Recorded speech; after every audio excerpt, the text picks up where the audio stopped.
नमस्कार मित्र। आज हम आप लोगों को एक बहुत अद्भुत जानकारी देंगे, जो कि सुनकर आप लोग भी थोड़ा सा आश्चर्यचकित हो जाएंगे।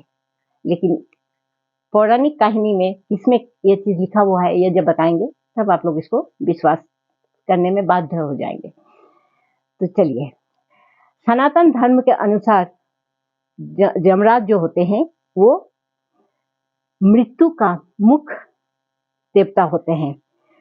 सनातन धर्म के अनुसार यमराज मृत्यु का देवता है, यही उल्लेख किया हुआ है वेदों में। भगवान विश्वकर्मा की पुत्री थी, जो उनका नाम था संज्ञा।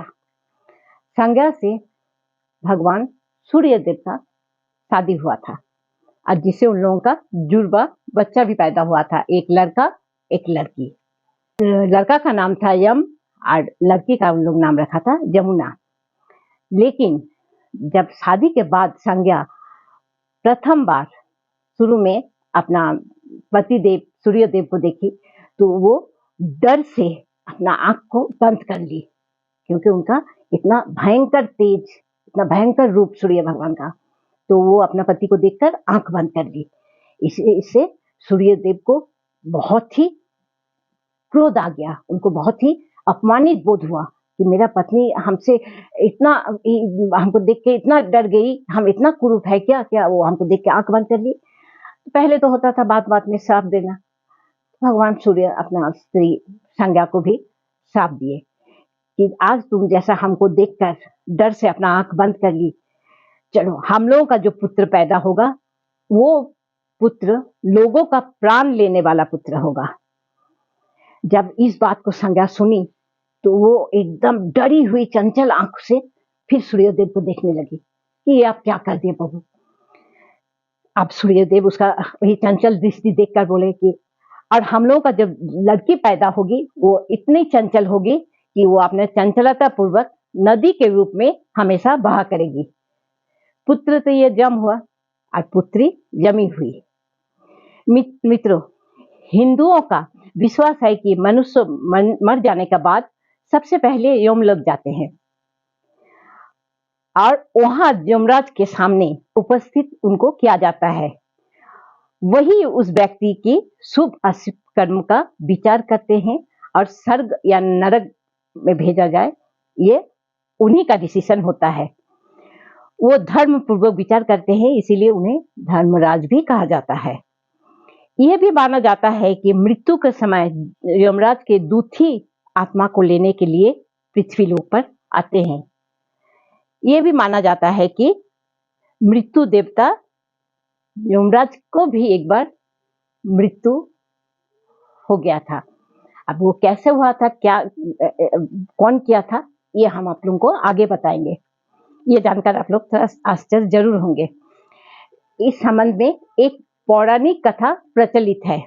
यूं तो यमराज की मृत्यु को लेकर अलग अलग धर्म में अलग अलग भिन्न भिन्न वर्णना मिलती है, लेकिन यहाँ सबसे जुड़ी एक कथा पढ़ने से मिलती है।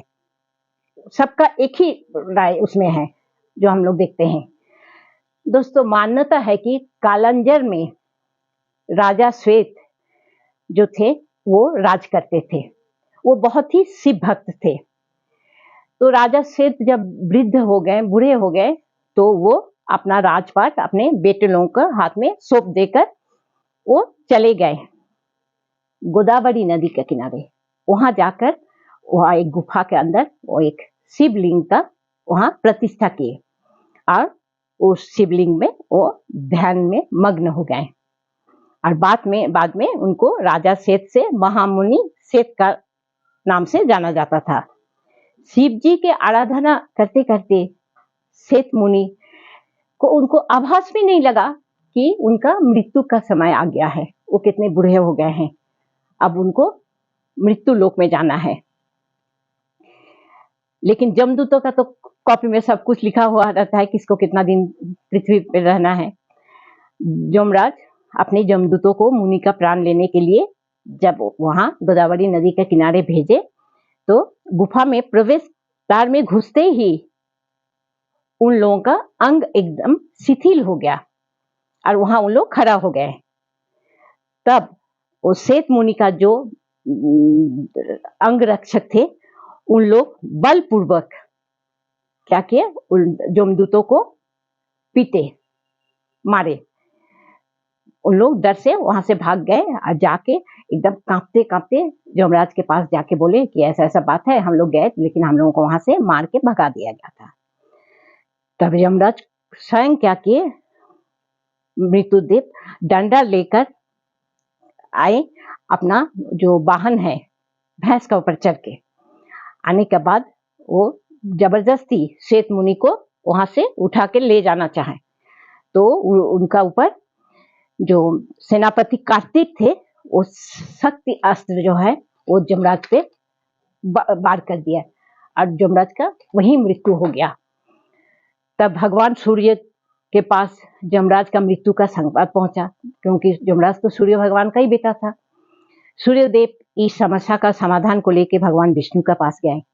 भगवान विष्णु ने भगवान सूर्य को बोले कि आप भगवान शिव का तपस्या करें, उन्हें प्रसन्न करने से आपको कुछ सुझाव मिल सकता है।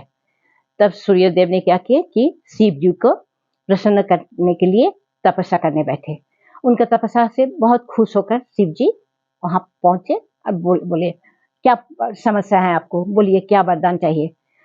तब सूर्यदेव ने कहा, भगवान मेरे पुत्र यानी यमराज के मृत्यु के बाद, उनका तो मृत्यु हो चुका है, उनके मृत्यु के बाद पृथ्वी में तो संतुलन नहीं रहेगा, असंतुलन फैल जाएगा। सही में अगर खाली जन्म ही होता रहा, मृत्यु नहीं होगा, तो पृथ्वी में तो आदमी रहने का जगह ही नहीं रहेगा, तो असंतुलित बन जाएगा, तो असंतुलित फैल जाएगा। तो इसके लिए आप भी को कुछ करना होगा। तब शिव जी ने क्या किए, उन्होंने अपने जो नंदी और भिरिंगी उनका दो चर था, वो नंदी को जमुना नदी में बोले कि जाके एक लोटा वहां से पानी लिया। तो नंदी जाकर वहां से एक लोटा पानी ले आकर शिव जी को दिए। शिव जी वो पानी यमराज के शरीर पे पूरा छिटक दिए। इसी से यमराज फिर से जिंदा हो गए। तो देखा ना दोस्तों कि यमराज को भी एक बार मृत्यु हुआ था। ये हम लोग पहले उतना सुने नहीं थे, बहुत कोई इस बारे में नहीं जानते थे ये, लेकिन गरुड़ पुराण में आप लोग पढ़िएगा तो देखिएगा इसमें उल्लेख क्या हुआ है। ठीक है दोस्तों, अगर मेरा वीडियो आप लोगों को अच्छा लगा तो जरूर शेयर कीजिए, सब्सक्राइब कीजिए। नमस्कार।